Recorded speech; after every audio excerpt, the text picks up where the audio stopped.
আজকে সকাল থেকে ইলেকট্রিকটা গেছে চলে এখনও পর্যন্ত আসেনি। আর এখন কিন্তু ঘড়িতে বাজে ঠিক 12টা।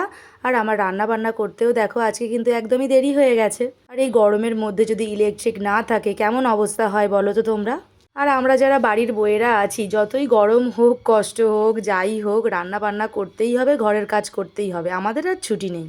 তো যাই হোক, দেখো এই যে শাকটা আমি কাটছি, এটা কি শাক তোমরা বলতে পারবে? এটা কিন্তু পাট শাক। আগে কিন্তু বাপের বাড়িতে এই শাক আমি কখনোই খাইনি। এখানে এসেই এসব শাক দেখা আর খাওয়া। আর ওদিকে কিন্তু মেঘলা মেঘলা আকাশটা কিন্তু সকাল থেকেই আছে, কিন্তু একটুও বৃষ্টির কোনো চিন্তা ভাবনা নেই, বৃষ্টিও হচ্ছে না, ভালো লাগছে না তার জন্য। এই যে দেখো শাকটাকে কিন্তু ছোট ছোট করে কেটে নিলাম, এটা কিন্তু মুসুর ডালের সাথে দেবো, মানে ডালের মধ্যে শাকটাকে দিয়ে দেবো, বেশ সুন্দর খেতে লাগে। রসুন সোমবার দেবো। আর এদিকে দেখো আমি রান্না করছিলাম, আর বাবু অনেকক্ষণ থেকেই আমাকে ডাকছিল মা মা করে। তো ও খেলতে খেলতে একবার আমার কাছে আসে যে মা কি করছে একবার দেখি। আর এই যে বললাম না তোমাদেরকে যে মুসুর ডালের মধ্যে আমি এই শাকগুলো দিয়ে দেবো, দেখো ডালটা তো সিদ্ধ হয়ে গেছে।